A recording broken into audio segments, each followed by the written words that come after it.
Yo, what is going on, people? Welcome to Throwdown Your Questions, episode 433. I'm your host, Tony Polanco, and tonight I'm joined by Emilio Lopez. Sup, people? How's it going? Carlos Romero. Yo, yo, yo. Brett Murdoch. I'm glad we're still friends after how things went last time. And Brian Manjoma. What up, what up? What's going on? And Brett, I'm pretty sure you're addressing the fans, not the people at the panel. The fans were pissed at us last week. Yeah. They weren't happy, but it's all good. We're here for it. All right, so no Chris and Adam. I think Adam's having some internet issues because of storms. Chris is just, dad energy wasted. So nah, son, they're practicing their Super Saiyan dance. Something like that, yeah. Their fusion dance. That's what it is. And I said this to Brian off air, but I'll say it again. Congratulations on your king. Pretty interesting. Is that how that works? Yeah. Okay. The ships are still called HMS, though, right? It's just His Majesty's ship. Mm-hmm. Okay. That's a cool thing, right? Yeah, it works. The only thing that I don't understand now is that we used to have all these stamps. Well, I say all these stamps, all these places where they printed, is it E2R to stand for Elizabeth II? So I'm guessing that they're going to have to change them to C3R, so Charles III. Yeah. So that includes stuff like postboxes and stuff like that. So someone has to pay for that. Yeah. Do the Sex Pistols need to change their song now? Like God Save the King now instead of God Save the Queen? Well, no, they can't because they wrote it when she was still alive, so they don't need to change it. Oh, okay, just making sure, Do we actually say the Queen is dead, God, long live the King? What is it? Long live the King. Yeah, long live the King, yeah. Yeah, they did that when they put the crown on him. All right, good. So what took them so long to do this? I mean, is it just like you can't just go poop and make a date? Like, I don't know. It feels like it's been like a year since she's been gone, or more. You can just do whatever you want when you're a king. Maybe. I don't know. Can't he just be like, my coronation is today? Yeah, it doesn't work like that. No, it doesn't work that way. You probably had to get permission from the prime minister, the guy who actually has power. I don't know. I mean, I feel like it's in their budget. They're like, coronations and coronation. It's not in the budget. Taking care of Elizabeth's 1,000 corgis. Oh boy! All right, man. Let's get into it. We got a bunch of questions tonight, so let's dive in. And you know what the majority are about. All right. It's all about PlayStation. Yeah. Everybody loves all the PlayStation first parties and don't give a shit about this whatever the hell is going on, right? Everybody's enjoying their hobby and everybody's enjoying their hobby, and we're only going to be here for like 30 minutes, right? No? Yep, pretty much. All right, the first question, and Manny, this will be the featured image about this game. I know you've heard this question thousands of times, but with the shit show that was Halo Infinite and now Redfall, does the future of Xbox rest on Starfield? And at what capacity does this game need to be to change the tide for Microsoft? To be honest, I always thought it hinged on Starfield. I think it hinges more now. It hinges more on Starfield, but to be honest, I never saw Redfall as a factor ever. Yeah. I mean, it wasn't really at the risk of being kind of hyperbolic, it's always been Starfield.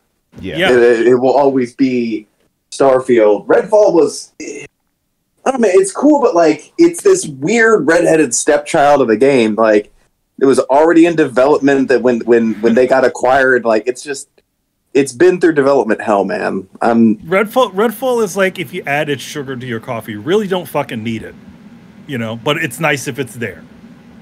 Yeah, it would have been great, but I don't think this is when Babe Ruth came out of the plates and pointed for a double maybe. This was not going to be a big home run thing. It would have been really nice if it were a good, solid, fun thing. But dude, even if this were a banger, it just kind of would have been a Left 4 Dead-ish kind of thing, halfway on the periphery.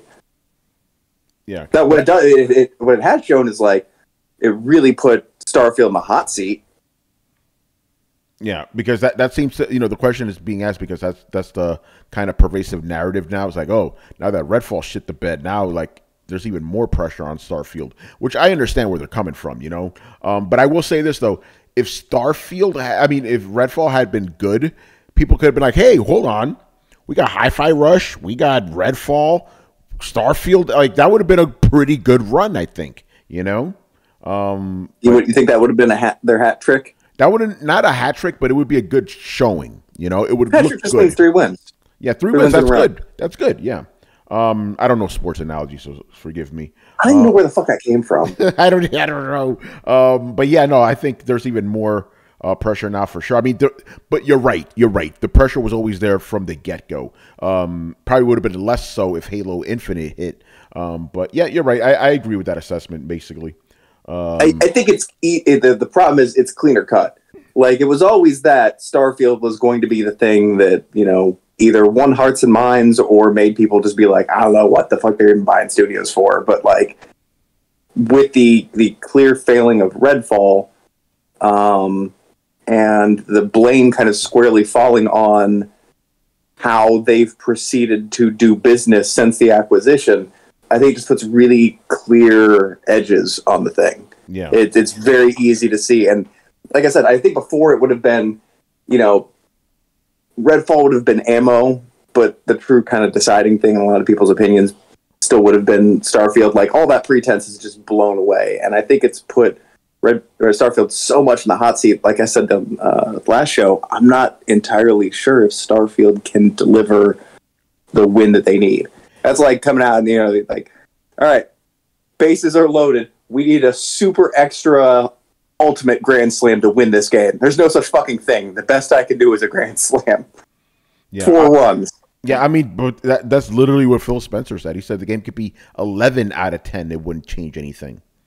I think that was different. Like, I've seen that argument all over the internet, and I've been shocked about how many people that I think don't really understand kind of what he was talking about, or at least in context, right? Okay, you got to explain it, because to me, I'm like, it sounds pretty clear what he said, you know?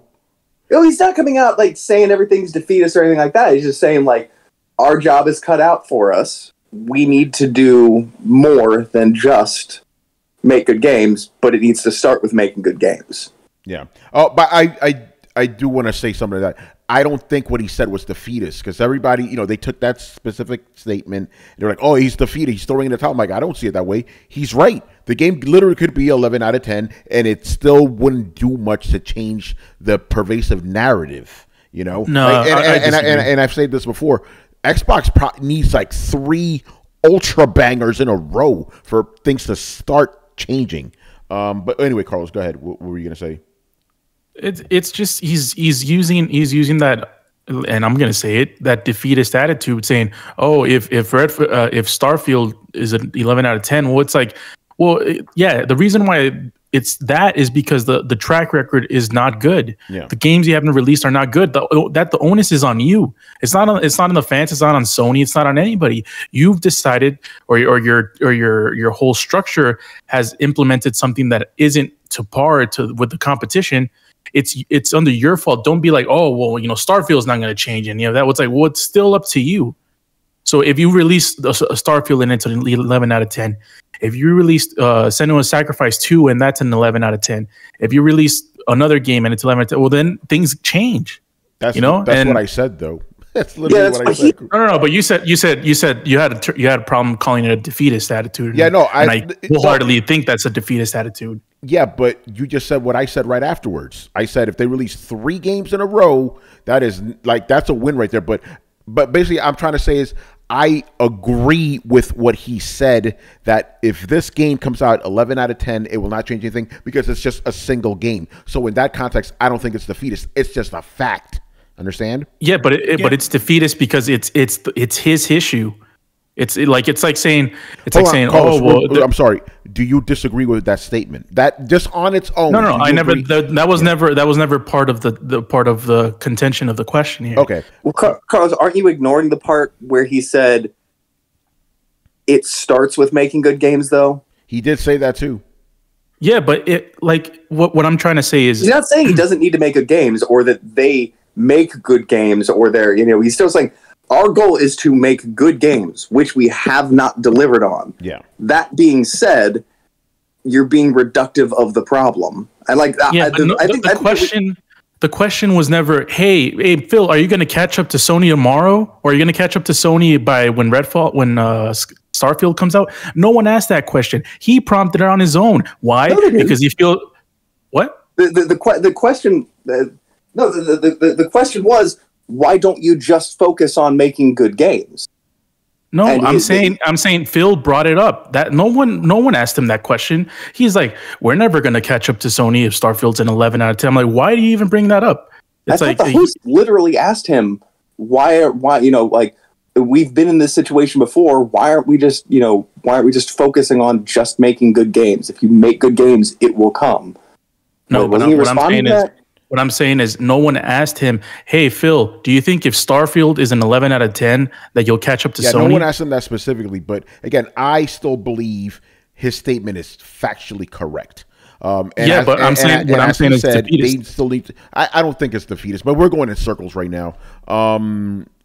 Anyway. So, yeah, we all agree a lot is writing on this game. We could all agree on that, Yes. But the second part of the question, which is we'll see. Yeah. I mean, we've gotten duds all the last 2 generations. No. Another one. I'm not saying the game's going to be great. I'm saying a lot is writing on this fucking game. Yeah. Well, here's the thing. A lot of it is writing it on the positive side, because if Starfield is a mega hit, that'll do wonders for Microsoft and give them another grace period. But if it fails, I'm like, I mean, isn't that the status quo at this point? It's like we've already and Xbox people are still eating everything up. I don't know if this is going to change them from being like, well, that's it. Oh, I can already see the built-in excuse. It's like, oh, well, Starfield wasn't developed during when it was on Xbox. It was acquired and it was already in development. We got to wait for Elder Scrolls 6. # wait for E3 all over again. That's how I see it. Yeah. And the second part of this question, which I guess is more, it might be harder to answer, like, at what level does this game need to be at in order to change the tide for Xbox? I don't know if a single game could do it. That's my answer. I don't think a single game could do it. This game could be the greatest game on earth. It's like, that's fantastic. Give us more of that. Yeah, I guess it just depends on what changing the tide actually means. Yeah, no, I think it needs to be consistent, Yeah, like if changing the tide means going to get Manny and Tony to get Xboxes, that's not going to happen. That's not going to happen. I got a PC. I'm good. I'll play Starfield that way. But if you get Manny and Tony to say, "Oh, that's a good one," Manny doesn't need a PC. Manny, you got a PC already too, so you're good. I do got a PC. I mean, so far, I mean, I do have Game Pass, but I mean, I haven't seen any. Starfield's not a Manny game though. No, I never cared for the Bethesda, the Bethesda open world title, so it's not something that would make me want to sit down and play it. Yeah, I would, to be honest, if it was Hi-Fi Rush and a couple of other things, then yes, I would have gotten it for that. Yeah, but I'm a little bit of an outlier, Carlos. I don't need an Xbox. I'm good. No, I'm just saying it this way. Like, I just like the. Yeah, but I know what you're saying. Like, can it change like other people who would be more willing to get an Xbox or whatever? Yeah. Like switching the tides is like getting people who don't have an Xbox to get one. Yeah, that's the kind of tide that I was referring to. I agree with that. We'll see. Very interesting, man. All right, next question here. Also from Mobhits, should Xbox have more oversight over the studios under it in order to prevent another disaster like Redfall? So, because we heard Phil Spencer said we just let them do their thing. So Mobhits is wondering, should they have more oversight? I guess they just need to watch their studios a bit better. But I think they sort of just assumed, okay, these guys have shipped the game before. We don't need to be watching them like hawks. But also the other thing, understand is that you gotta realize Phil Spencer is not looking over every single studio personally. There's probably people who look at every single one of their third party and first party studios to make sure they're on schedule and all that other stuff. So then maybe from the outset it looked like everything was running okay, and then they played it. Yeah, I don't know. We have another question about this. But one thing I can say for sure is that it wasn't a total surprise. just by the plain fact of how they released codes to the gaming media. They knew what was coming in store, just like any other studio out there. It's not like they know, like, oh my God, it's a bad game. No, they probably knew at the same point that they probably knew that they couldn't get that 60 frames per second working. And I think at the same time they knew that the game was not up to par. So you put the kibosh. You do a 24-hour playtime, and if release time. So essentially the next day, so that nobody has enough time to have really to do thorough reviews, so they can still catch some of that a little bit if anybody pre-ordered it, or people playing on Game Pass to continue to to go after it. But yeah. All right, you know what? I'm going to move this question up next because it's related. Chakzilla. How did? Oh, go ahead. I mean, Brett, let me ask you because I think it's on the same subject. How did Redfall get released in such a poor state? Xbox must have known it wasn't ready. What happened? Oh yeah, that is a relevant question. I'll be honest. I'm gonna throw this out here because I think it needs to be said. After everything that I've read, I think Microsoft knew Redfall was just gonna flop. And I kind of understand it a little bit. Like, you come in, you buy a studio that's already a fair amount into making their game, all right, and you see that game is not what you would write home about. Like, you're kind of in an ugly situation at that point. Like, do you come in? Do you just cancel the game? Like, how is that going to work for morale? You come in, we buy the studio. We're not going to change everything except you're taking off the big thing you've been developing for a couple of years, and it's never going to see the light of day. Like, I'm not saying that they made the right answer, but I am saying, like, that is a difficult place to be. And I don't know that outright canceling it would have been better. I don't know that going in and swinging their dick around and saying this is how we do things is going to work. Like, normally I kind of advocate for an offhanded approach too. So am I going to change my tune now that we got some bad results delivered from that? Like, I don't think so, man. I think generally it is good to let people be creative and have their own direction. I don't know what I would have done in that situation, because the answer probably was come in, after you bought the studio, look at what they're doing, shut the game down and fire some people. But like, in a new studio that you just acquired, like, how well is that going to fly? Yeah, how realistic is that? And with a heavily publicized game, because here's the thing: we've known of games that get canceled pretty much when they're almost done, but you couldn't do it with this one, man. Way too high profile, Yeah, so I mean, like, because they even internally they were expecting to get an 80, 80, a low B, a high C. Like, that's not the kind of thing where you are trying to. That does not seem like what Microsoft is trying to do. It seems, I don't know, like the best of a bad scenario, and best is in quotes, because I don't even know if that's really, like, again, it may have been better to go in and make some enemies, but is that also, I could also see it as like, we just spent all this money to acquire this talent. The last thing we want to do is go in and make enemies of all of them immediately. Yeah. As for the other question, how did Xbox not know the game was in this state? I think they did. Yeah. They knew. They knew. You can't not have a game under your development studio and not know what the state of it. They knew what it was, and I mean, I feel like if it was an option, the option to release it or not, they probably just like, we need something in there. So now the question is, can these guys get this game in order? Like, really, with the amount of issues beyond just the frame rate stuff. Do we want them to? Like, that's the new like issue. I'm like, no. So are you now going to take this studio and have them expend resources shining up a game that is fundamentally flawed at its core? We all know Redfall's not a good game. It's not going to be a good game no matter how much cyberpunk time you put into it. This is not a No Man's Sky situation. There is like there's so many things wrong with this game. The whole, like, you could tell it is just sort of a weird patchwork. Like, they didn't even they have cinemas that they don't do anything in. Like they're just these weird like sort of flat cinematics that they have, so they couldn't do any of that. There's all this AI issues. There's so many things in the game that are wrong. Like, how is it that you can salvage this? I don't think you can. Yeah, I don't think. Go ahead, Brian. Hey, Brett, my man. Yeah. I don't think they can. Like, I think I agree.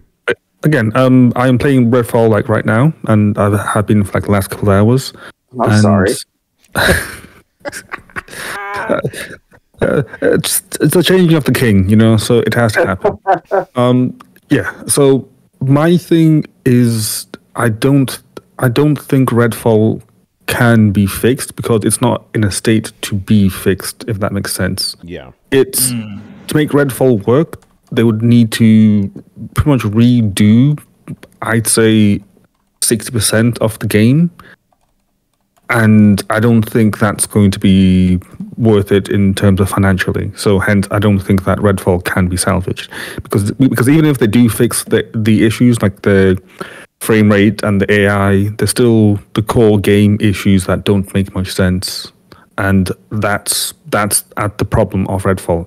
It's because it's not like Star Wars Jedi Survivor, where it's like, okay, you fix the frame rate, you still have a really good game there. But no, it's like here, you fix the frame rate, you still have a game that has design choices that don't make sense, issues that don't make sense, and just there's other problems underneath the problems that are at the surface. So I really don't think there is anything that they can do to salvage Redfall. I think they should just get to a working condition where the bugs are relatively low, and then just say, okay, you know what, we're done.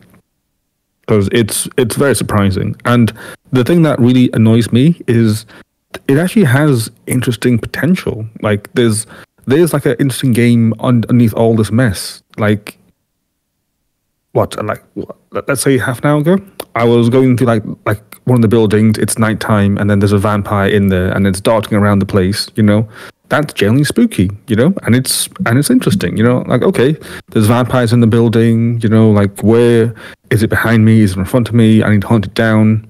That is something. You know, but then they lay on all this other stuff that doesn't need to be there, like in terms of the weapons have levels and have rarity, and then there's the performance problems. No matter what happens, the issues of the core gameplay will still persist, and hence I don't think that it can be salvaged, which is a shame. Because again, it's a good idea just implemented with really shit things and really poorly. Damn, it sounds like the only way they could salvage it is a Final Fantasy 14 situation to start from scratch. Basically, well, I mean, yeah.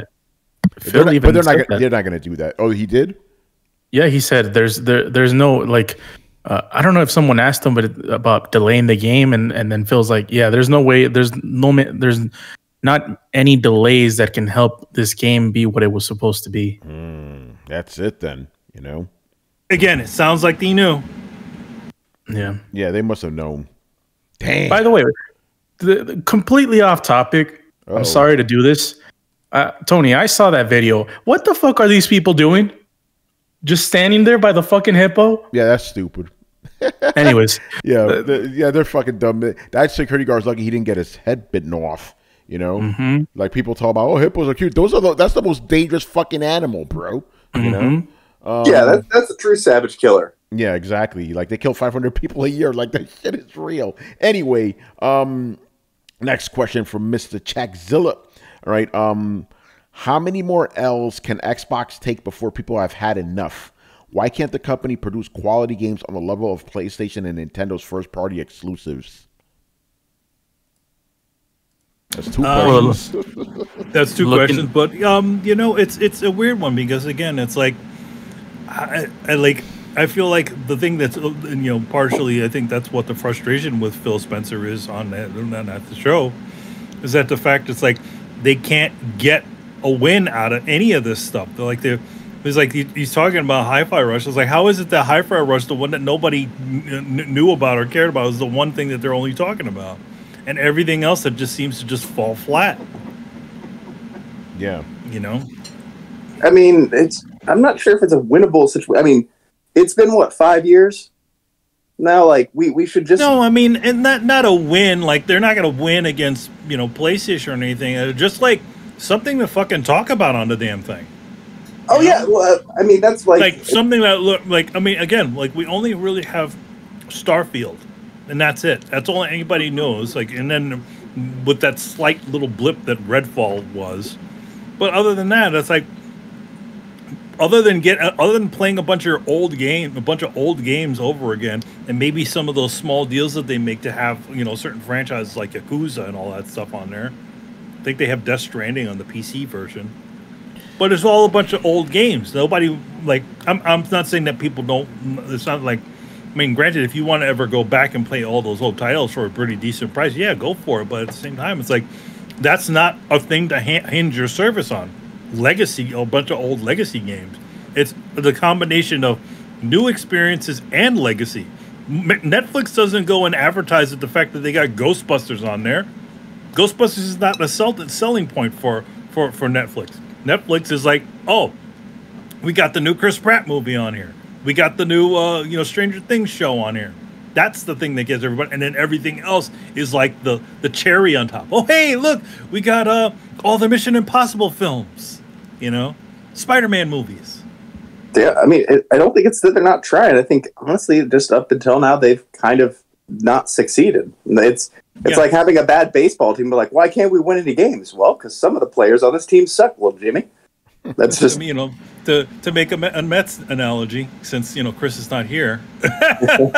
You know what I mean? Yeah, I'll say this though, man, and I specifically want to talk about this on the when we're closer to the date. But dude, May 21st, right, 2013, that's when the Xbox One was revealed. You all remember that, right? It's been 10 years, and that moment signaled the beginning of the end. So, like, you want to ask how long have Xbox been taking L's? 10 years. Mm-hmm. That's crazy. Well, I don't think they asked how long they were taking L's. I think they asked, like, what was it? Like how many? Because the theme of the questions definitely seems to be like, how many more times can Microsoft fuck up before they lose their good faith? And the answer to that is straight up like half. They're already halfway in that boat. Like it's what we're seeing is like failure to deliver and poor performance mixed with kind of the edge of unexpectable runway. I mean, part of the reason they've gotten this much slack to begin with is like, they started acquiring studios like 5 years ago. How long does it take to produce a true AAA title? About 5 years. So in theory, we should be starting to see like Starfield kind of marks the beginning of, you've had this for this long. This should be proper runway, proper ownership, proper management. This is when we should start seeing the things, the new games. This should be heralding the beginning of a bunch of new games. And while I won't say Microsoft is fucked if Starfield doesn't deliver, what I will say is, in a lot of people's eyes, this is their truly out of the gate moment. And if they fumble with Starfield, then they just, their first big show, they just faceplant. And that's not great, but like, if you're betting on a horse and literally out of the gate, it stumbles, falls over, and slams into a wall, you're not going to be like, well, I have a good feeling about this. So I don't think that they're completely fucked, but I think it is kind of this hallmark moment, man, where they have to start delivering now. They have to have some of their internal projects starting to come up. And, we're all looking at our timing like, food should be out of the kitchen by now. So what's up? And I think a big part of it, and maybe I am being apologist in this sense. I've yet to really figure this out, but like how do I even say it? It could have a lot to do with I don't even know how to put it. Give me a minute. Talk amongst yourself. Yeah. Again, when I realized it's been 10 years, that really just brought it all home. Like, Xbox has, how do you have a game company literally just have L after L after L for an entire decade? That is insane. And and I've heard this argument brought up, and I can't help but agree with it. If Xbox was not attached to Microsoft, it was just its own entity, it would have gone this way of Sega years ago. Oh yeah. I don't know, man. Like Brett, you're always talking about like how can Microsoft, reverse this trend. When you think about the fact that it's been a decade, man, I don't know how they're going to do it. Can we do a quick experiment here?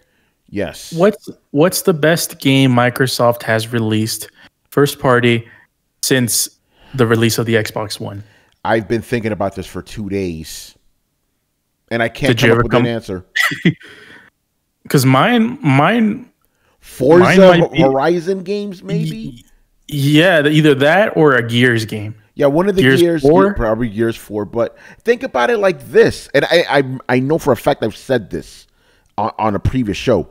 The best Xbox games that have been released now within the last 10 years are mediocre at best, man. Whoa. Hold on a second. Are we talking personally or by the court of public opinion? Both. Okay, because Starfield being one of the biggest live service that games hasn't come out. That hasn't come out yet. Or that's not Sea of Thieves. Sea of Thieves, one of the biggest live service games on the market. It's up there with fucking Overwatch. Okay, we were talking about having a win. Yeah, that is a solid win for them. You know what? Yeah, let's give them that because that is true. The game did very well after the fact, but like in general, we don't hear like the enthusiasm for these games as you hear from the PlayStation and Nintendo guys. The games are generally not up there like that in the quality sector. Even games I like Quantum Break. I liked Rise. I liked Sunset Overdrive. Recore? Recore wasn't that good. I like these games. No one gives a fuck. And that's for itself too. Yeah, and the problem here is like, yeah, go ahead. And I've read this multiple times. The problem here is like they're not doing bad numbers and engagement. They just don't have that jewel in their crown, man. They don't have that thing they can look and be like, do you see how much everybody loves us? Like Xbox is making good money. A ton of people play Grounded. A ton of people play Sea of Thieves. A ton of people play. Forget some of the other things that were mentioned, but like they're getting some serious engagement and some serious fan base. Not ones that really cross over with us a lot, but I mean they're there. But they don't have that thing that they can point at and be like, see, we're doing good. Yeah, they don't have their Spider-Man. They don't have their Legend of Zelda. They don't have these titles. Yeah, because like I said, like Grounded was amazing. It's genuinely one of the best made survival games. Even aside from like being a small thing, it's one of the best made survival games in terms of mechanics, stability, game structure. And I love those survival games, but they're not a big thing. And like they have an active player base of over like 3 million a day or some stupid shit like that. Like it's doing well, it's being engaged with, but it never got its parade. Yeah, I don't know, man. So they need that crown jewel, and they need fucking, as we've said, they need 3 of them. Not just the Starfield, they need 3. They need 3 in a row, like consecutive back. I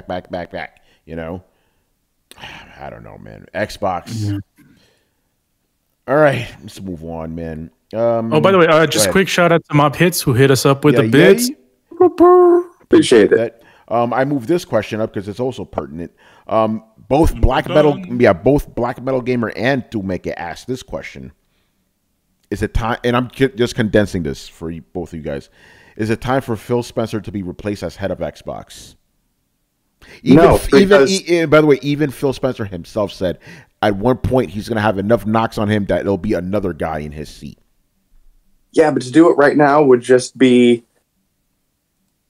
a complete and total fail. And I don't think that Microsoft has the reserves to change direction again. Like, I feel like firing him right now would probably be the continuation of the end and eventually lead to Xbox tapping out.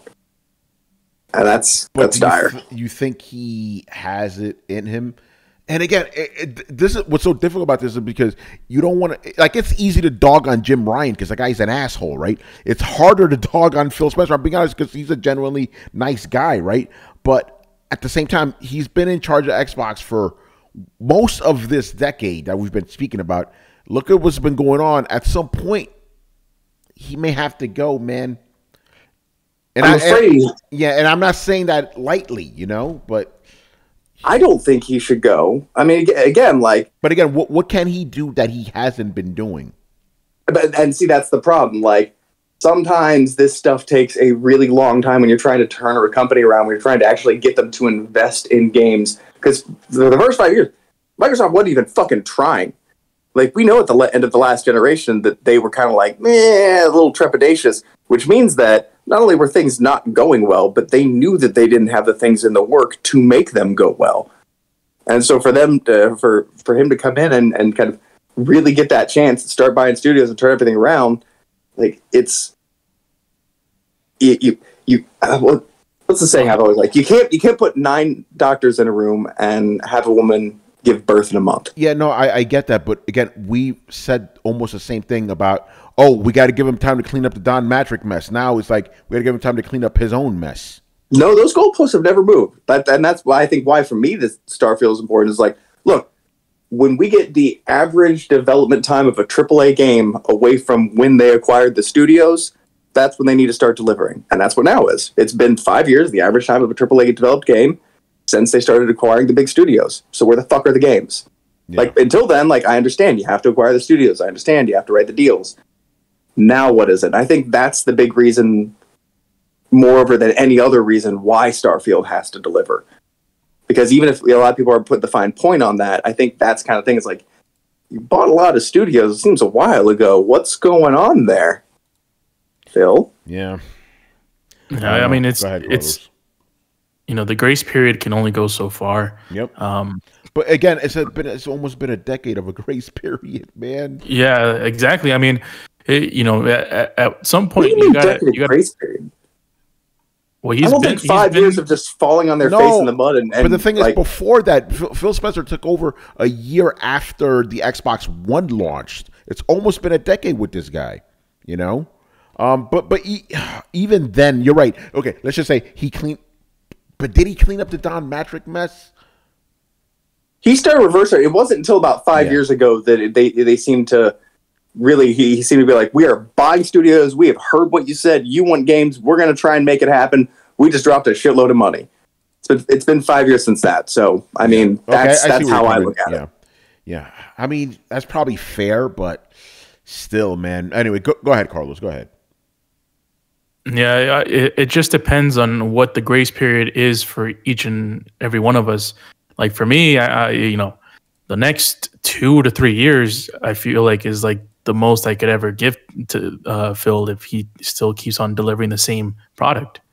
For Brett, it sounds like another decade. What? So I think I know. No. It was a joke, Brett. It was a joke. Yeah, it was a joke. It was a joke, Brett. It was like, okay. Yeah. Go ahead, Carlos. Yeah. So I think it just depends on the individual. If what they think that Phil deserves more time. Like Tony mentioned, we've already been with Phil for over 9 years, maybe. Yeah. So giving him 3, that's 11 years. I feel like that's fair enough of a time frame to give someone to judge them holistically in terms of what the product is and if you're enjoying the product. But as of today, May 2023, I'm not calling for Phil's head right now.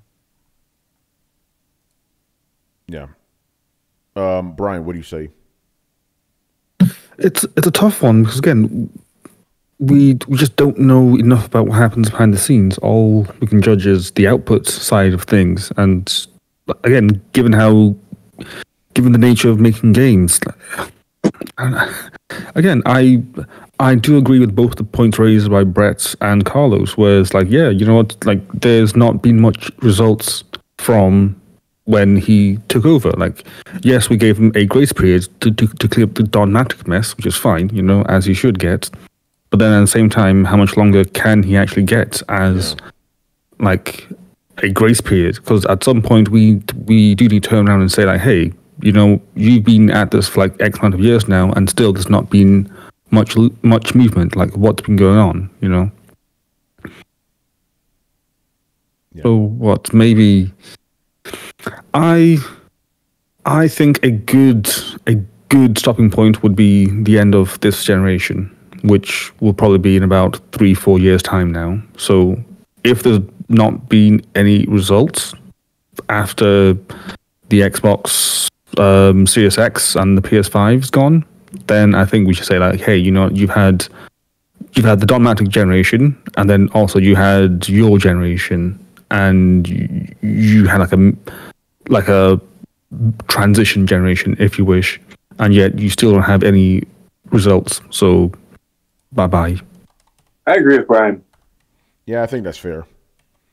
All right, moving on. This one's a little bit of a kind of, I guess it's a little bit of a joke from Black Metal Gamer, but here we go. Is Phil Spencer a clever con man and just doing the bare minimum to collect an easy paycheck? Is it possible he doesn't care about a game's quality so long as Game Pass is getting subscribers?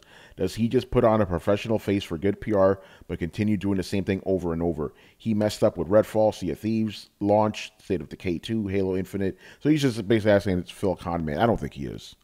I think he's I gotta ask. I don't think he. I don't think he is. I No. just think the cards are just the cards of what have been approved has just not been in his favor. You know, I think that if you were going to launch, like, I would say the Xbox probably had the most. This current Xbox had probably the most appalling launch ever, despite it being the strongest console out there. Yeah, go ahead, Brett. Which is like how did you like obviously with delays and all that other stuff, it's like, man, it's about as bad as the launch of the PlayStation 3. Yeah, and that was a pretty lousy launch. Yeah, Brett, what was your question? I'm gonna say this with the disclaimer that nobody's gonna hear, that I don't mean this to come off as the dig that it's going to sound like, but it is super obvious by some of y'all's statements that you have never managed or been in charge of anybody. Oh shit! Because like it's like being, the captain of a team and somebody being like, well, why does your team just not win? Like, I'm fucking trying to get him to do that. I'm trying to manage this. Like, it's sometimes you have, failure in the rank and file. The system doesn't do what, like, this shit all gets thrown up during times of transition too. So like, that's kind of why I say, like, this is just a bad place to be, because you're going to get, limited efficiency. Like, no matter what Arcane came out with, it was probably going to be their worst game because of the nature of, just being bought halfway through that shit. It was a bad game on top of that, so that was fucking tragic. But, sometimes you are trying to manage people and you are trying to get all of your ducks in a row, and that shit is hard.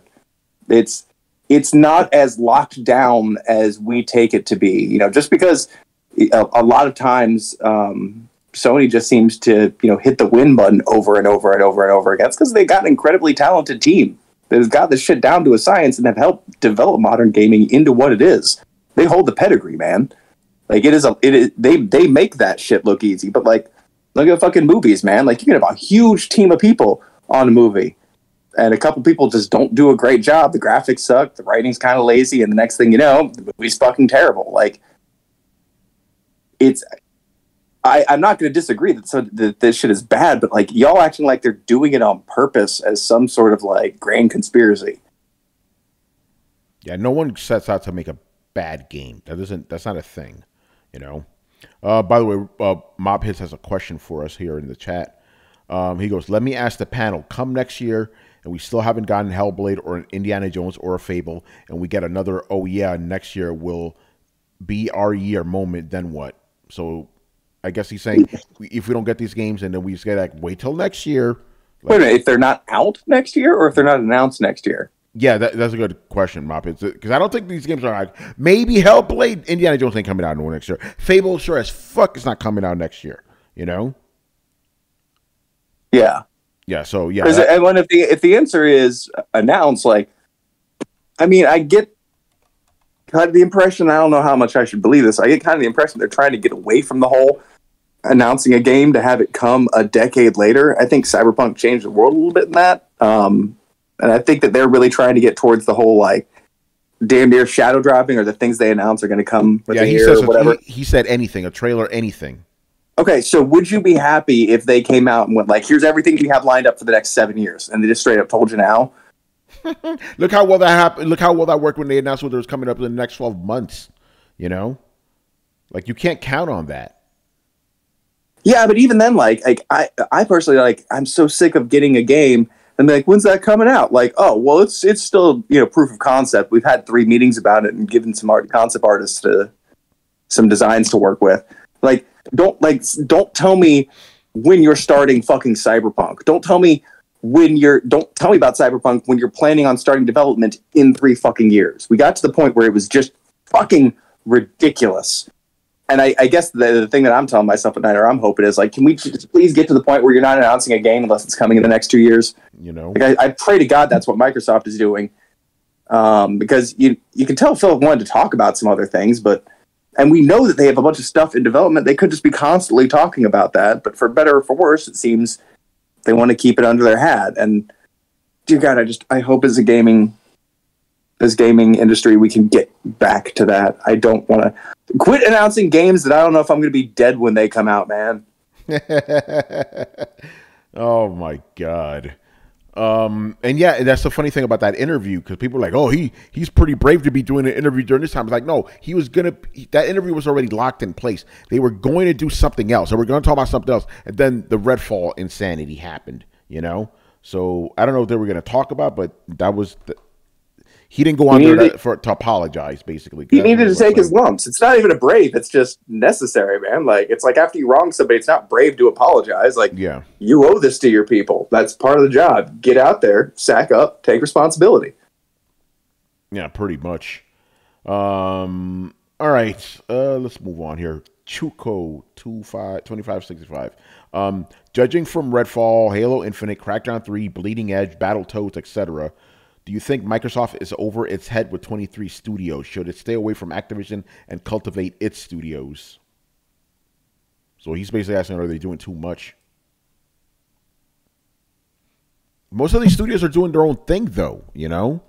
That's kind of, yeah. Yeah.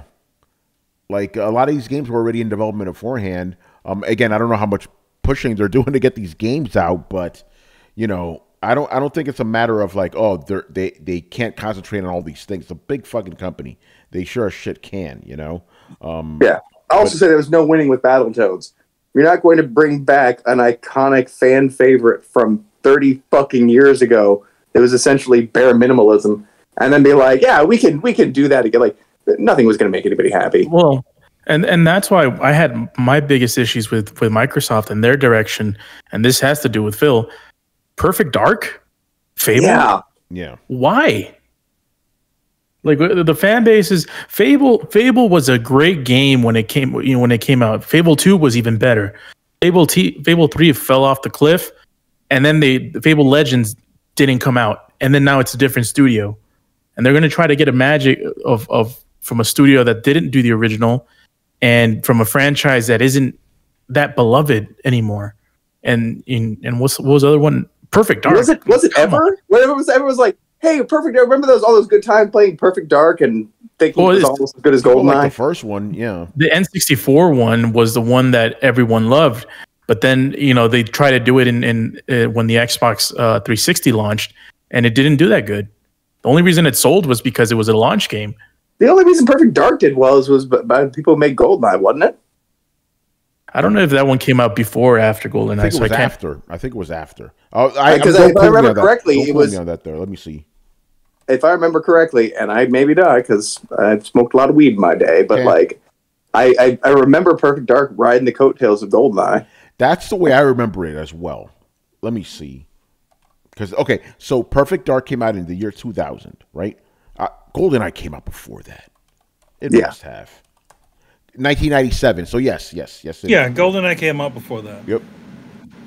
All right, continue. Yeah, so GoldenEye was the inspiration. It was the rise of its generation. Yeah.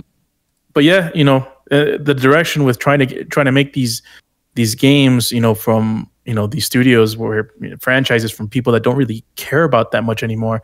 It's kind of head scratching for me. And I don't remember what the original point was. It just kind of lead me to that talking point. But yeah, Yeah. not I'm looking there good. with you. A whole lot of, but why? But why? Yeah, man. Yeah, even I always I didn't like this game. Brett clearly does, but at least with Rare and Sea of Thieves, they try to do something different. Yeah. And it was a success. But like, the Perfect Dark stuff, and I don't know, man. I'd rather have another Sea of Thieves attempt. I mean, obviously different game, but like the inspiration being the same, as opposed to trying to get the former glory that wasn't that glorious. Yeah. Yeah. All right. Moving on here. Oh, sponsored questions. Oh, Because Oh snap! yeah, because Bob Hits has more questions. So the very generous Mr. Ramudeth has sponsored the extra questions. What a guy! Yeah, great guy. All right, this one's interesting. Okay, would it be possible? And by the way, guys, let me finish the question because I already know somebody's going to jump in. I'm one of the guys that wants to jump in and answer it beforehand, but let's Don't interrupt yourself, Tony. Exactly. Like, hold on a second.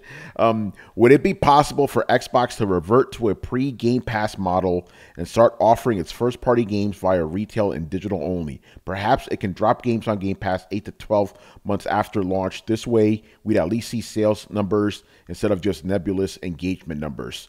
They're not going back.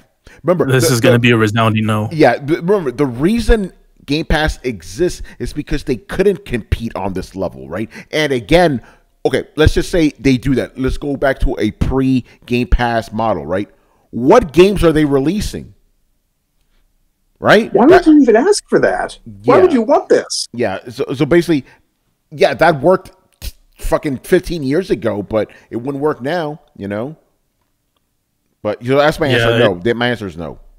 Yeah, dude, I'm almost angry. Like, not at you, just like the nature of that question. I was like, Game Pass is the only thing I can think of in like the last 15 years as gamers that they've given to us and not fucking taken away. Don't question it. Just don't bring it up. Just But I understand why he's asking that question, because the general consensus is that Game Pass is just a dumping ground for shitty games. Like even Engadget, when they reviewed Redfall, the headline was literally Redfall review, good enough for Game Pass. That's the kind of the consensus. Yeah. Slap in the face. I think that consensus is just bullshit, to be fair with you. Yeah. Are you saying that's where you would put Yakuza? Yeah, I'm not saying that. I'm saying that's the consensus. I'm not saying that, Well, consensus is wrong because there's so many examples as to why. And again, I'm going to bring up one from this year. So what's Forspoken's excuse? Yeah, because if Game Pass is like a dumping ground for shitty games, then how is it that there's a shitty game that's not on Game Pass? It's a good point. To be fair, it will be pretty. It will be eventually. It's a PlayStation exclusive, Exactly. And I just don't like that as a narrative because I think it's just nonsense. Like, I think the issue is that there are games on Game Pass that are not that great, but yet somehow people have turned this into, therefore, Game Pass is a place where people put their bad games. It's like, no, Game Pass is just a place that has bad games. Game Pass also has really great games. I mean, at one point, Game Pass had Red Dead Redemption 2 and GTA 5. Yeah. But yet, it sounds like Blockbuster to me. It's like that game that no one knows about called GTA 5. It was on Game Pass. Game Pass has like about that game. Game Pass has Doom and Doom Eternal. Are they shit? Are those dumping ground for bad games? Like, no. Like, it's just a place where some games release and some games are bad, some games are good. That's every platform. Like, find me a platform that has nothing but bangers. Yeah, that's a good point. You won't ever, because there's no such platform that exists. Like, you can go to. I'm pretty sure in saying that you can go to any single gaming platform system, whatever you want to call it. There's no one that exists with just bangers because it's a myth. Actually, Brad, that's a good point. Glass houses. What is your fucking killer game on PlayStation's game service? Oh no, it's not even that. It's just the idea of like, oh yeah, Game Pass has some bad games. Ergo, it's a dumping ground for bad games. Like it's not. It's just. no. By the way, the Everything's guys in the chat are saying it's a dumping ground for bad first party games. Dude, that's every platform. Every platform has bad first party games, and plus, it's not just first party games on Game Pass. As I said, there's just again, you can say, okay, Redfall's one. It's like, yeah, that's recent. Go back 2-3 years ago, naming one. Bro, when was the last time we got a good PlayStation Plus game? Oh, I'm not even going to talk about that. Like, I'm not even going to do like what about? Oh no, I'm not even. I'm not saying the either or. I'm just saying like I agree with you when you say like, yeah, people put generally the entire scope of things on that. You're never going to get all killer on the service that gives you a bunch of stuff. It's going to be mixed in with some crap. I feel like it's two different discussions. The one that going on in the chat and the ones going on here. It's objectively true that there are good games that come out on Game Pass, but it's a different discussion if someone from the chat believes Game Pass is affecting first party games, which is not a discussion we're actually having. It's not affecting first party games. That's just also the narrative as well. Just throwing it out there. Yeah, but I'm just saying it's a different discussion. It is a different discussion. It's not affecting first party games because there haven't been enough first party games on there to make that conclusion. Like what there's been Halo Infinite. You could possibly try and classify Redfall as first party, like given that it was taken over. But then in that very nature, you'd also have to classify Brett, what's that? Deathloop. That also has to be classified as that's also on Game Pass. And is that a shitty game? No. Again, if Redfall is technically first party now, since it was bought after, since it came after the merger, then Deathloop also counts as that because it falls under the same idea in that it was released post-merger. Yeah, I think Mopis is trying to say that Stray and Sifu are on PlayStation, so it's better. Correct me if I'm wrong there, Mopis. What? That those Stray? games, yeah, wasn't that on PlayStation? Yeah, it was on PlayStation. Yeah, but I don't get the argument. Like I thought we were talking about Game Pass being a dumping ground for shitty games, and I'm saying it's not. It's just been that there have been a few games that have been bad. Yeah, but then there's also been a few games that have been great. Again, as Brett mentioned, all the Yakuza games, I think apart from the last two, which I think are Like a Dragon and Ishin, are not Like a Dragon's on there. Okay, cool. Yeah. There you go. It's like just because there's a handful of few games that are not that great, it doesn't mean that you can just say, oh yeah, it's a dumping ground for bad games. It's like, no, it's just got a few bad games on there. I feel like that's saying like, the mall only sells cell phone cases and churros. Like, no, that is a fair proportion of what they have in there, possibly even a larger than average portion of cell phone cases and churros, but they got other stuff in there too. They got the good stuff that you're looking for. It's just, again, every streaming service, especially where they give you something that's, a quote unquote a value, it's going to be padded with some bullshit, man. It's just how it is. Yeah, I wasn't trying to say what about it in the PlayStation. I was saying like, not every Netflix film is or series is a banger. But there you the go. thing about it is that there is the unfortunate part with the Game Pass thing is that there's nothing to talk about, and that's almost worse than that's almost worse. At least like it's either a bad game or or mediocre game. They can't crack the ceiling by having a truly like, yo, this is why you need to get this thing. Yeah. By the way, Blitz says is like all we keep hearing is best deal in gaming yet. Yes, because you get access to lots of games that range from the really good, i.e. Doom and whatever, to the really not so good, i.e. well, I say not so good, to the really shit, Redfall. And that's why it's a good deal. You get that wide range of like, okay, these, like, here are some bangers. Again, not made by Xbox, but that's a whole nother discussion. Here are some average games, and maybe here's that's some what below they're average saying. games. There's no first party bangers. Maybe that's what they're saying. Well, as you said, that's a whole nother discussion. Yeah. Yeah. The thing about it, that is another discussion. I agree with that. But again, a lot of people like the crime mode about exclusivity being a bad thing. but they're currently suffering from the, that idea. What is the reason to have this Xbox besides just playing a bunch of games that are currently available and a bunch of old games? Yeah, that's a good question. I don't have an answer to it, but that's a really good question. I don't know. There doesn't seem to be any so far. Okay, how about this? Other than PlayStation first-party games, my Xbox has paid for itself in Game Pass games that I've played. If I had bought all the games on that I had played on Game Pass on a console, that would have been over like $400 or $500 worth of games at this point. But here's the thing: like, would you have bought those games anyway? Yeah. Yeah. So Blitz is saying PS. What about PS Extra? Yet Xbox is the one is the best deal. Well, okay. So what killer apps are on PS Extra? Well, it has all those PlayStation exclusives compared to what Xbox has. You mean they locked all their PlayStation exclusives onto the higher tier, right? Yeah, no, but those are just old games, aren't they? Yeah, they are. But I think we're kind of going in a bunch of different directions here. But yeah, let me look at the chat. The chat's wiry right now. Go ahead, Carlos. Go ahead.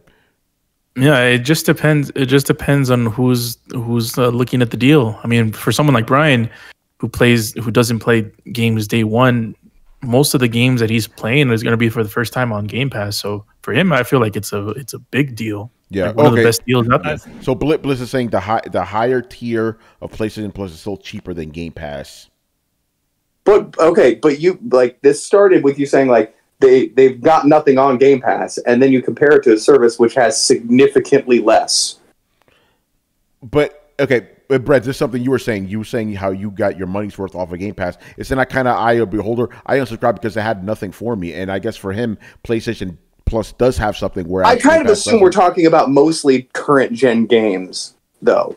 Like you have that line has to be somewhere. Like yes. If you've never played a video game in your life and you want to go back and play all those hit PS2 titles, then yeah, there's going to be a lot on there for you. But generally speaking, I think we're talking about a combination of current gen, first and third party successful titles. Yeah. Well, to be fair, you could play PlayStation 4 games and they're technically current gen now since we have all this cross gen bullshit, Yeah,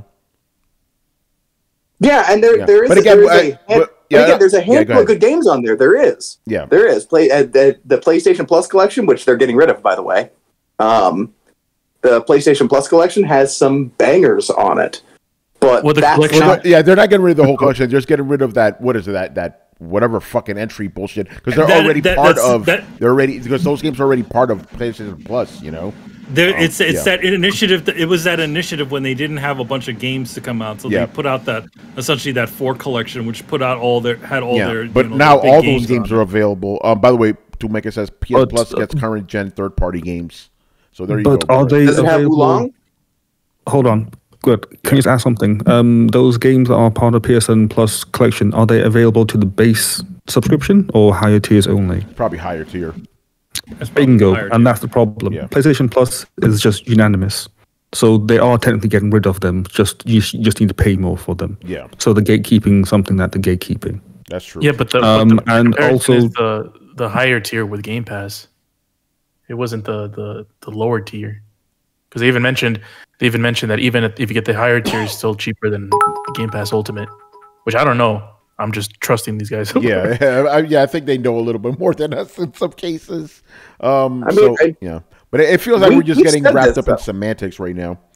Well, I think I can cut through this when there's something like we've said if PlayStation supported its gaming service with current day one first party releases and current not necessarily day one third party releases, that they would probably beat Game Pass. Yeah. Don't forget that we said that. By the way, shout out to who gave us money? Piggy Dan, let's go. Piggy Dan, he said, "Bring back Sly Cooper back, or I riot." Don't riot, please. Blitz says PS Plus Extra is cheaper than Game Pass? ? Anyway, seems like Brian and Brett have not looked. Not look what? Like, have I ever checked out the service? No, I've checked out the service. It was a bunch of outdated shit that I had either already played or didn't want to play. They may have changed it in the last 3 months since I've looked. Sure, but If you are trying to say that PlayStation's gaming service, as of a few months ago, was releasing good games and had a good value, you are being dishonest in the fucking conversation. We all know that Sony did its toe dip thing and was not committed to supporting its game service the way Xbox Game Pass has. That's why Xbox Game Pass wasn't strangled in its fucking crib, man. If Microsoft had said, we're doing this, and Sony would been like, yeah, we're doing that too, this shit would have never taken off. We wouldn't be at this point. But it was because Sony went, nope, we feel like that's going to devalue our games, and so we're not going to do it. That let Microsoft get a foot in. But even now, to this day, if Sony came out and said, all first-party games, day one releases, that'd be the fucking end of it, but they don't.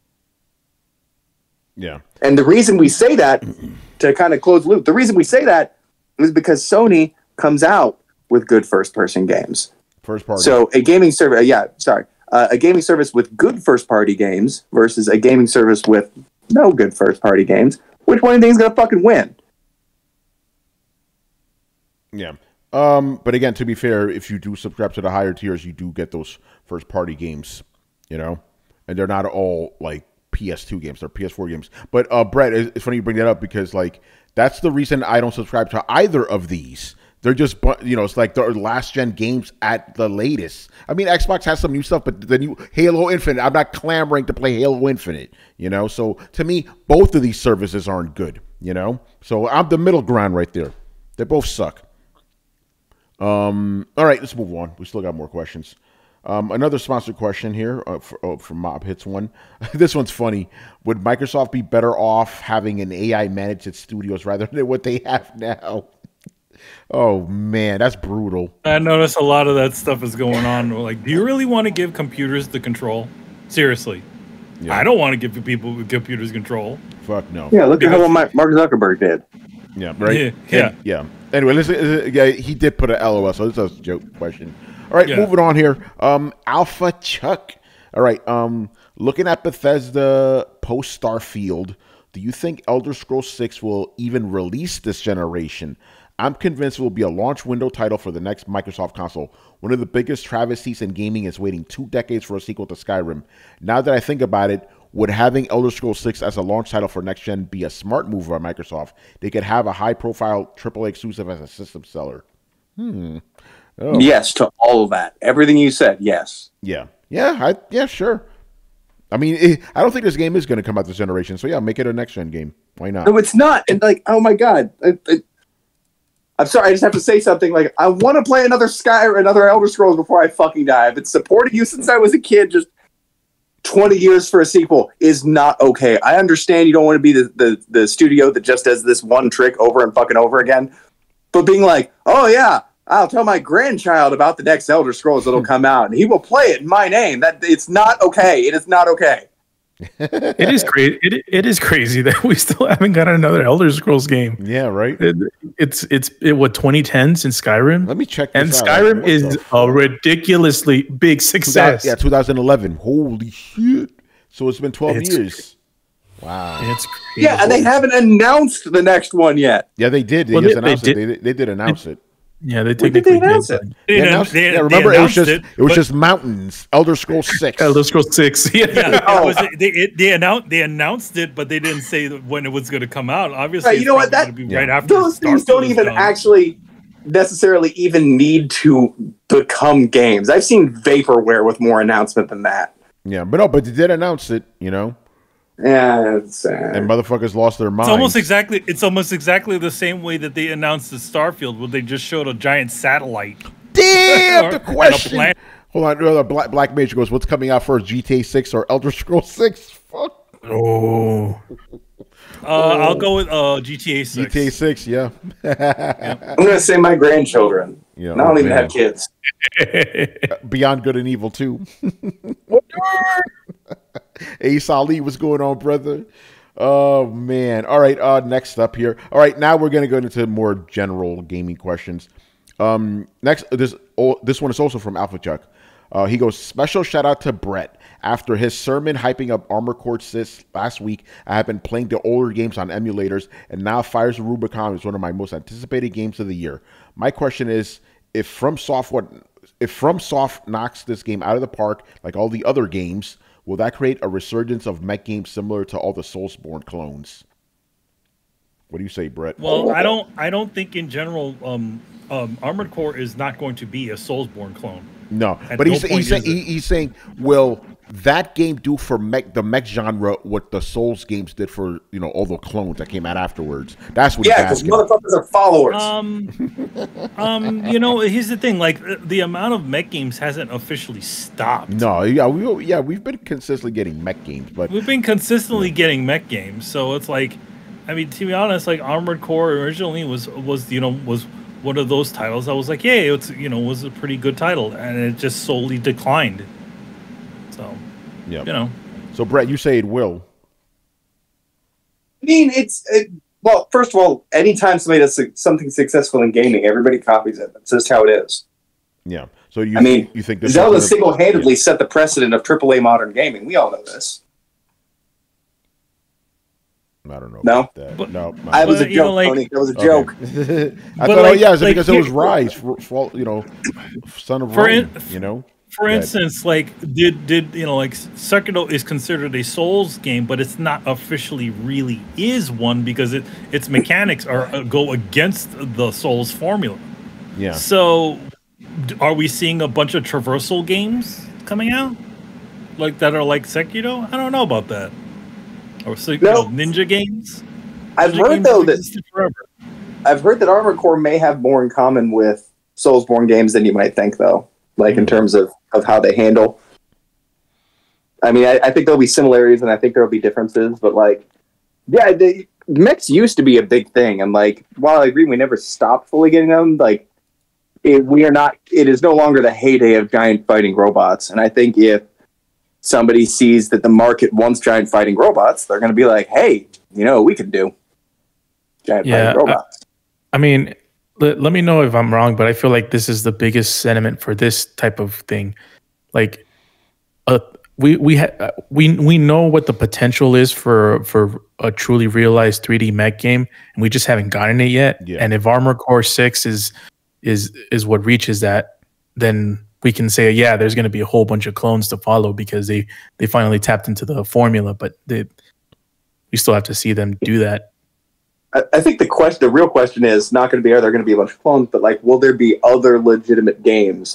We all know there's going to be a bunch of Steam sale bullshit, cash grab, shitty games. Those follow in the wake of any big release. But could we see multiple well-made AAA big budget Gundam games in the future?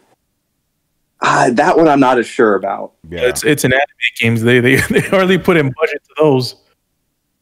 It's a good question, but it'll be interesting to see. Yeah, I don't know if From does a great job. I don't know if Ubisoft is going to do one. And that's probably where I would put that. I guess I'm unintentionally talking shit on Ubisoft, but that's kind of where I put it. When Ubisoft rips it off, that's how it's been done. I mean, the shit talking is warranted, so please continue with that. Oh, man. Oh, by the way, not 100% related, but still kind of related. I'm 43 years old, right? But I still get a kick out of seeing a robot transform. It's something about it, man. It's like you were a thing and you changed it to another thing. This is crazy. Because they're robots in disguise, Tony. Yeah, exactly. Oh, man. All right, anyway, moving on here. Dumeke. All right, his question is, oh, God. Manny, get ready. Uh-oh. What are your... Let me get through the question. Is it time again? I know what it is. Yeah, we know what it is. Let me get through the question. All right. I'm going to take a well-deserved break. How many times have we asked this question? Let me just ask. What are your thoughts on Sony supposedly signing multi-IP deals with Konami for Metal Gear, Silent Hill, and Castlevania? obviously it didn't work for Silent Hill because it's a multi-platform game, so it's a bullshit statement. I am so, not you two, Mick. I'm so tired of this fucking it's like every other month now with this goddamn rumor, and we've been hearing this for years. Since almost since Throwdown started, we've been hearing this shit. You know, like ever since the whole thing with Kojima and all that sort of stuff happened. What was that 2015? Yeah, that's when it really ramped up. But it's like that's when it went crazy. Why do people every time this rumor comes up, people jump on it like they've never heard it before? Yeah, it's like every month there's like a different variation of the same thing. Yeah. And it's coming from a bunch of people that have absolutely no clout in the industry at all. It's literally just Joe Schmo saying, I heard a rumor that there's going to be a Metal Gear Solid 3 a remake that's going to be PlayStation exclusive. I want to make this. I want to make this clear. This week we had one of the biggest kind of bombshells in gaming recently with this whole Phil Spencer thing. This still managed to cut through that. People, we've heard this fucking rumor 50 million times already. Stop it. Stop giving this clout. Oh my God. Yo, Tony. Okay, let me ask you the real question. Here's the thing: is it on the on the list of the only thing that we really should be listening to is that list that got leaked from NVIDIA. Yeah, the NVIDIA. Is it on there? Is that thing on that list? Because every single other thing was on there. Even the Silent Hill remake was actually on that thing.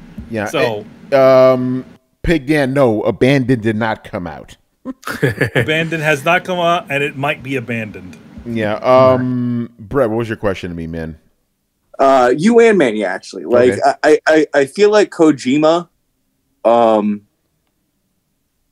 would probably be, and I know this is only kind of tangentially connection, but whatever. I feel like Kojima would probably be a good guess for an acquisition or, Konami, just because of PlayStation's history with it. Do you think that people are just guessing the most likely scenario enough times so that if it does eventually happen, they'll be right? And do you think that there's a chance that, not that it's going to happen now or that it is happening, but do you find it a likely possibility? Yeah, I say no because Japanese companies don't gobble each other up like that. They merge. They merge. Yeah, exclusivity deal, absolutely. Again, that's not my problem with this. My problem is, this is what, the 10th time we've heard this in the last 5 years, and people are still treating this like we've never heard this rumor before.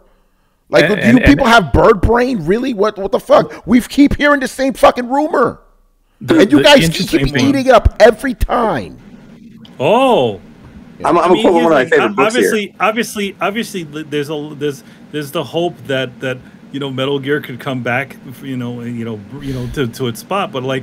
To be honest, like, if it's not just a spot-on remake, like, would you want, like, Metal Gear made by some Joe Schmo company? I don't know, man, because, like, that's a hard, difficult one. We've had Metal Gear games not developed by Kojima. Yeah. Those things were, not that amazing, were they? Yeah, remember people like, let's get a Metal Gear Solid 1 remake. We had one of those. Look how that turned out.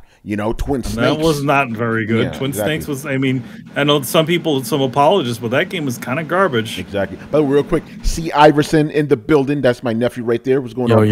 My oldest also, nephew. Shout out to Fergus Mills. Yeah, so always shout out to Fergus Mills. Anyway, go ahead, Carlos. What are you going to say, man? Yeah, just real quick on the whole thing. This rumor came out. I think Jess Corden was the one that provided the rumor. But I will say, if Jess Corden starts talking about Microsoft stuff, I listen. If it's anything other than that, I'll take it with the biggest grain of fucking salt. Yeah, and by the way, shout out, respect to Jess Corden. Yeah, that's my dude right there. But you're right about that. He's when it comes to Microsoft stuff, listen to Jess Corden. He knows his shit. PlayStation, I'm not saying don't listen to him. I'm just saying with this specific rumor, I don't give a fuck who it is. Take it with the healthiest amount of Morton salt, like fuck that. And the dream, because obviously a lot of and I've seen some of the chatter. A lot of the dream scenarios is that Blue Point is the one in charge with handling sort of a remake of Metal Gear. Yeah, Blitz, you don't have to book the question. Just wait 2 months. It'll come up again, and yes, you can ask the question again. When it'll come up again, it'll come up again. So it's going to come up again. Yeah, feel free. And it's to always ask it. and the rumors are almost always started by people that are in quote unquote insiders. Yeah, but they're not really like they've never broken like these type of news with like Konami related stuff. I think I'm going to be the next guy to break this story. Yeah, I think Tony's going to be the next one. You know? Fucking bullshit, man. All right, let's move on. Tony Polanco says they'll believe it too. They already made stories about me, you know. By the way, I was featured in somebody's video over the week. You know, I forgot who. Was it good or bad? It was just my thoughts on the whole Phil Spencer thing. You know, nothing bad. They were just going, hey, you know, Tony Polanco, blah blah blah. You know, no hit pieces or no hit pieces. Yeah, there. You know, it's probably one of those like, oh, even journalists are saying, you know, whatever that stuff. All right, moving on here. Last 2 questions of the night. All right, Black Mage. And by the way, Black Mage, thank you for asking, you know, changing your question, because he asked not only was it like a non-gaming question, but it was like timely. It like I couldn't save it for like the AMA special. So thank you for changing them. First question here: Are video game movies becoming good/great? Have we moved on from Uwe Boll's creations and other such titles as Tony's favorite Wing Commander? That lets me know this guy's been listening to Throwdown for a long time. So everybody knows I hate that fucking movie, you know? That is a horrible, horrible movie. Horrible. So are video game movies, let's just expand it. Are video game media getting better? I'm going to say yes. Last of Us is, listen, I have my problems with Last of Us, you know, as is, but that's well done.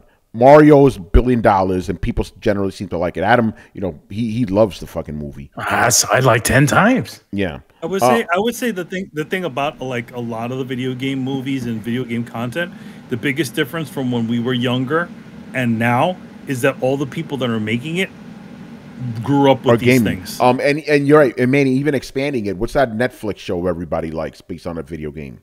You liked it too. Which one? Overwatch. Castlevania. Yeah, Castlevania. There's Castlevania. There's Arcane. There it is.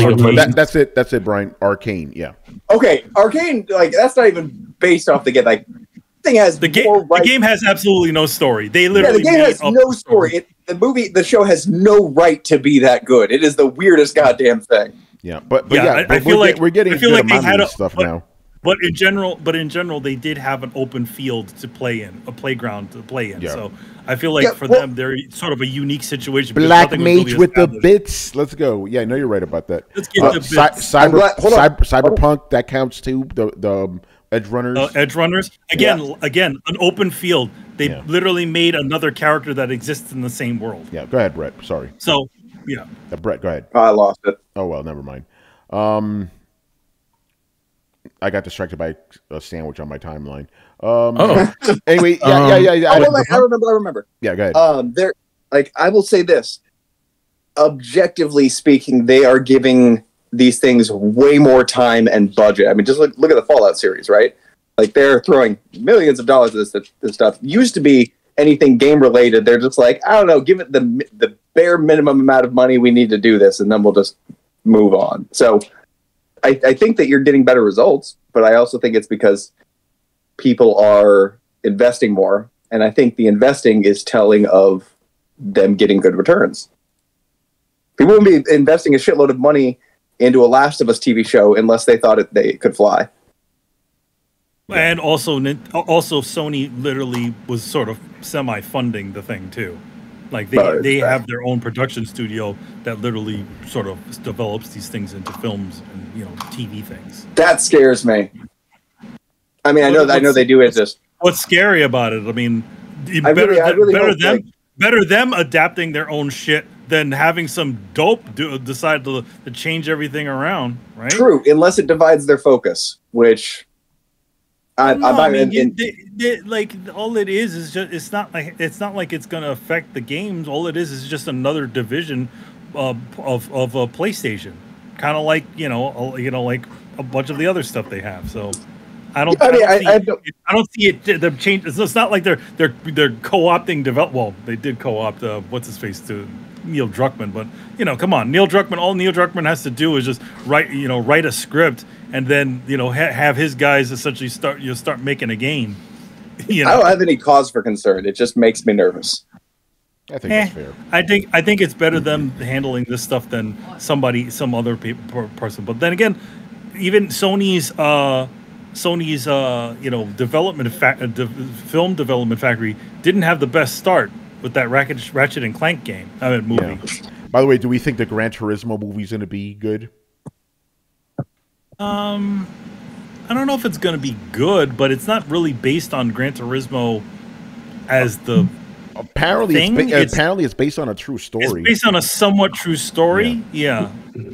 It's a weird tangential thing where it's based on the Gran Turismo Academy, where the guy won the chance to drive a real car. But I don't know. I don't know. I mean, I don't know. When they announced it, I was like, how on earth can you make a film about Gran Turismo? There's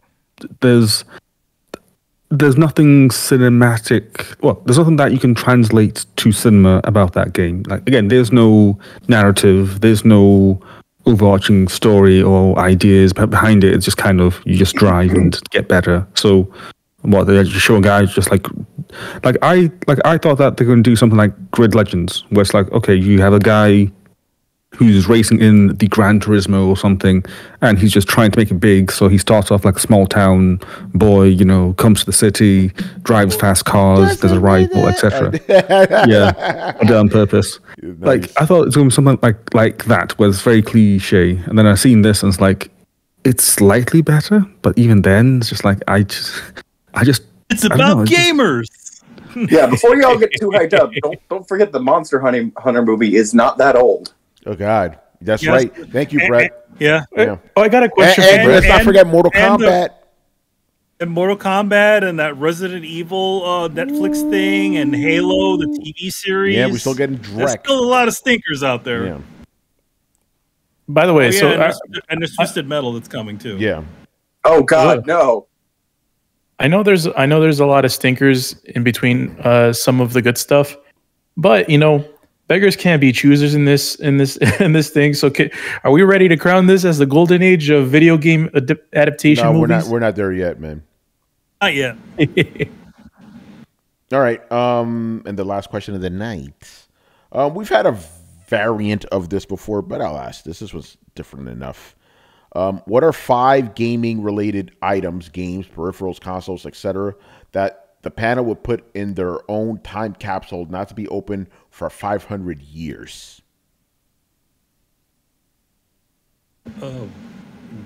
Things that we own? Nah, yeah. I mean, it could be anything. I don't know. Throw a Dreamcast in there. If you do not put Elden Ring in there, I'm going to be very upset. Well, you can. Go ahead. Should we put a CRT TV in there too, so you can play some of these? Yeah, so you can play the Dreamcast. Yeah, you would probably want to put that in there. Those things are already ready. And the VCR, so that you can switch it from what is it, VCR mode? Yeah, channel so 3. Whoa, man! You want to be able to play 2 consoles without unplugging wires in the back of the TV? The fuck is your problem? Nah, man. No, you just use the VCR. Because the VCR can do multiples. So you can have the RF switch, and you could have the colored cables. The was it AV cables? I always just daisy chain the coax boxes. Yeah, like the Nintendo one into the Genesis one. Yep. If you had a 3DO like I did, that was at the end. What's the name of that? I keep forgetting the name. It's my mech games. What's the name of that fucking game with the big ass controller? Oh, put the controller. Yeah, was it Mech Warrior? Put the. I don't think it was Mech Warrior, but put the controller there. Put that big ass controller there. It's because it's so ridiculous, I don't know. Steel Battalion. I guess that's it. Steel Battalion. I guess I'd put a Nintendo Entertainment System in there. Yeah, man. Why not? Yeah. I mean, the irony of that was like the thing didn't really have it. It was basically just a keyboard spread out over a very large surface area. Yeah, with joystick. The funny thing about Steel Battalion, like it's going back to Steel Battalion, is like The game apparently sucked, but the novelty was just that big controller. It has novelty. Okay, yeah. Was I the only loser who had their own flight stick? I'm pretty sure Adam must have had one. Because like I had the one that for mech games, it would like you could both turn it left, like bend the stick left, but you could also rotate it clockwise and counterclockwise. So you could like strafe, turn, and pivot all off a. Yeah, just me, huh? Okay. Yeah, it was just you. But I like. I don't know. The flight stick. Like maybe I don't know if Adam had one. But I mean, there was so many things, consoles that peripherals he's had. He might have had one at some point. He chimes in like, "Yeah, I had one." Oh my god! For fucking Armored Core, I need to see if I can get a flight. They're probably cheap as fuck, but like, yeah, man, play your mech game with a flight stick. Play it with 2 flight sticks. I don't even know if you can do that. But I mean, the thing about it is like, would it even work? It did for virtual Armored Core. Well, that's a different control scheme. I mean, Armored Core was never really like that. No, I've never done 2. Like a flight stick with mechs is it's good stuff. I recommend it. Yeah. All right. Any other peripherals you guys want to toss into this thing? The Max, the Max Pad. I don't know. If Adam we love them. I want to do like a handheld in there, but I just don't know which one. I would because at first I thought the first game, the first handheld, the Game Boy. What? Like OG Game Boy, not Game Boy Color. Yeah, no, Game Boy. Got to be with the original, man. Got to be green, I thought the color because that thing was. Granted, the color can play the classic ones too. It can, but I like the green. It's like nostalgia. That's how I play. The thing was like as big as a PS5, Tony. Come on. Yeah, no, it was great, and we loved it. Not denying that. I'm just saying that thing was massive. Yeah. So and it's a classic. Let's toss it in. We can't put a PS5 in there. We need room for some other stuff too. Okay. Man. I can say put in Game Boy in there. Yeah. All right. Cool. I'm gonna say the Guitar Hero controller. Yeah. Why not? That's a good one.